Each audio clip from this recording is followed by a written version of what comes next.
Donc bonjour à tous, aujourd'hui je vais vous présenter la Elgaflex. C'est donc un modèle de bi ou double caméra, double objectif. Et donc je vais vous la présenter tout de suite. Donc il y a une belle boîte en cuir qui est originale, qui est assez cool. Elle est en velours à l'intérieur. Pour information, je pense, je vais la vernir. Donc si jamais quelqu'un la veut, envoyez-moi un message avant et ça ne me gêne pas pourquoi j'ai de la cirer, pardon. Je vais check que j'ai du bon cirage. Et je ferai ça, ça me gêne pas du tout, même je trouverais ça sympa. Donc je vais juste la sortir de sa boîte, qui est très cool. Et je vais vous montrer 2-3 petits détails par rapport à cet appareil que voici. Donc juste dernier petit détail donc sur cette boîte, il y a quelque chose que je trouve assez cool. Donc c'est quelque chose pour mettre un pare-soleil, donc comme ça, que vous avez juste à fixer en appuyant. Je l'ai mal fait, je l'ai encore mal fait. Voilà, et là c'est bien mis. Et petit truc sympa, il y a un petit chiffon d'origine. C'est vraiment une petite anecdote vraiment con, hein, où c'est encore écrit en japonais. C'est vraiment un petit détail que je trouve assez sympa quand même. Enfin, ça montre juste l'attention que les gens ont portée à ne rien perdre. Le petit chiffon, donc c'est un appareil qui est sorti dans les années 1950, année 1952 exactement ce modèle. Et donc voilà, c'est assez dingue de se dire il a plus de 70 ans. Et le chiffon est encore là. Je vais l'enlever donc pour pouvoir vous présenter ce modèle. Donc c'est un Duoflex, appareil que je trouve super sympa, qui rajoute quelque chose à la photo, très ancien. C'est les premiers modèles qui étaient très à la mode de début des années 1950. Et pour prendre une photo, ce qu'il faut, il faut ouvrir comme ça et appuyer ici, ce qui va faire sortir la loupe que vous voyez là. Donc la loupe. Et ensuite, en faisant comme ça, vous pourrez voir. Je pense pas que vous voyez quoi que ce soit, mais dans l'idée, ça vous permettrait de voir en gros ce qu'il y a autour. Donc j'ai un tableau à ma droite. Et voilà. Mais donc dans l'ensemble, on voit très bien. Et c'est un système qui est assez sympa, je trouve, pour prendre des photos qui changent de l'habitude. Et ensuite, juste vous repliez ça bien, faites attention, et vous redescendez ça. Tac. Donc, pour vous présenter comment prendre des photos, donc déjà vous l'ouvrez normalement, je viens de vous montrer, et ensuite vous devez descendre ici le chargeur assez classique et vous appuyez ici pour prendre une photo qui le fera remonter. Cependant, donc il y a plusieurs petits détails. Le premier, enfin détail, juste des choses qu'il vaut mieux savoir. C'est ici qu'on va gérer l'ouverture. Non, où est-ce qu'on gère l'ouverture déjà? Ici, on gère la mise au point, donc ça va faire après, hein, chaque chose en son temps, qui va faire modifier donc la mise au point en fonction de la distance. Et ici, sur la roue, vous pouvez voir en gros le nombre de feet. C'est en anglais, bien entendu.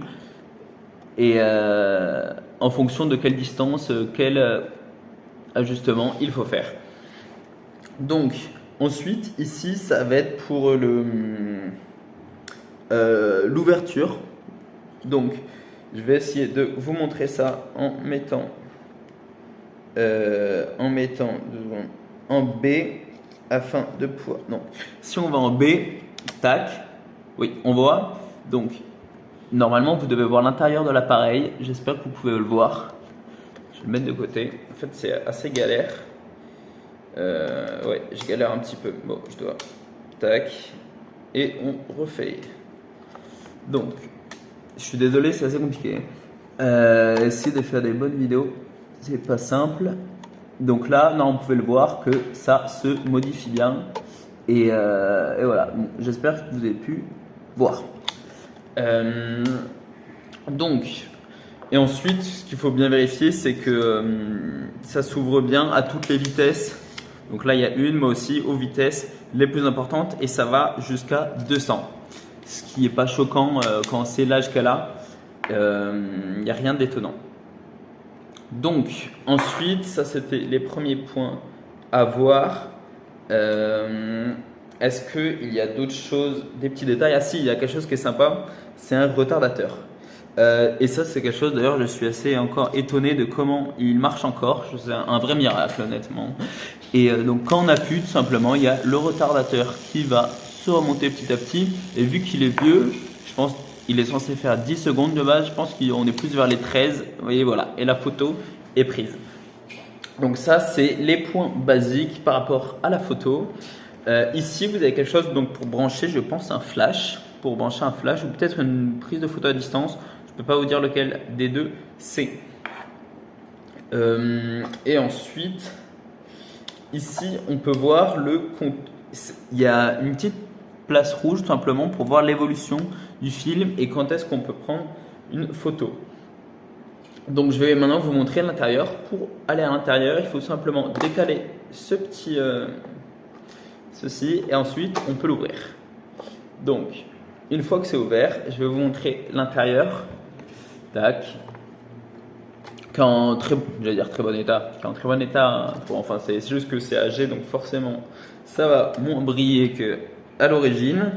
Et donc comment on fait pour insérer la pellicule? Donc pour insérer une pellicule, déjà c'est une pellicule en 6 cm x 6 cm et pas en 35 mm. C'est un petit peu plus compliqué à trouver, mais normalement vous n'aurez aucun problème à en trouver.